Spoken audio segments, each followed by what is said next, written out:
talked about 2 of the Ernest films that came out in theater, so why not talk about the other 2? The very first one is Ernest Goes to Camp. That title alone sounds like one of the lamest kids' books you've ever read. And yeah, the movie's a little like that.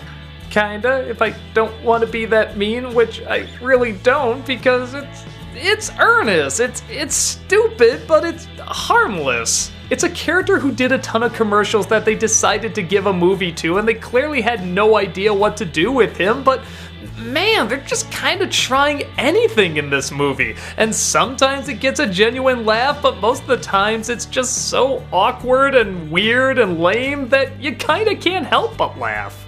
Look at the way it opens. Would you in a million years guess this is an Ernest movie? It's freaking insane. Ernest, played by the late Jim Varney, works at a camp that he absolutely thinks the world of. He loves being with the kids, he loves doing all the traditional camp stuff, even if he does screw up a lot.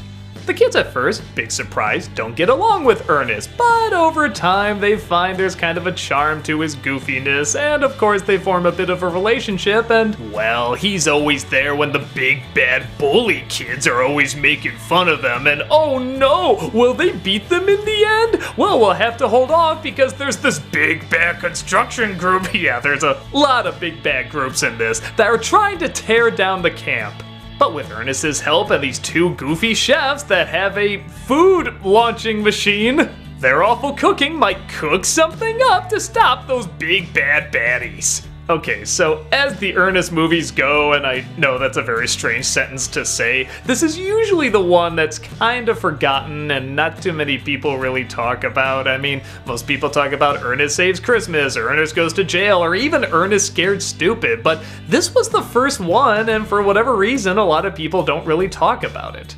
Well, maybe the more I think about it, I can kind of see why.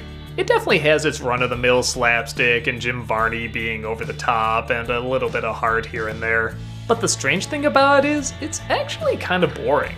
Oh, don't get me wrong, there's moments of absolute insanity in it, but you gotta wade through a lot of run-of-the-mill stuff. For example, the kids are pretty dull. The strong emotional support is just there to be the strong emotional support, and the bad guys are just bad guys, and the bullies are just bullies, and the only time when it really shines is when it does something bad crazy. Whether it gets a legitimate laugh or an awkward laugh. For example, the movie is really building up the legend of the worthy warrior, someone who has so much courage and so much heart that no weapon could penetrate him.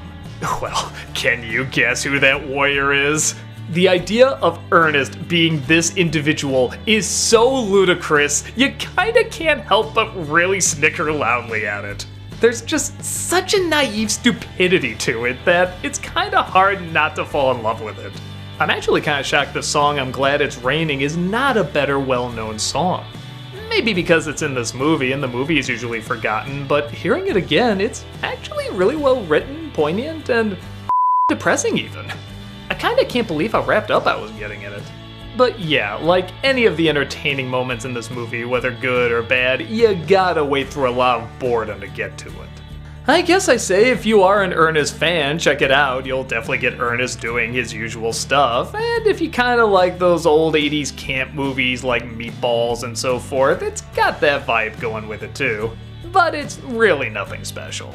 For me, I'm glad I saw it again just for those incredibly weird, awkward moments, and yeah, like I said, that song was pretty cool to hear again. But if you're looking for something more, I'd say this is a camp you don't need to go to.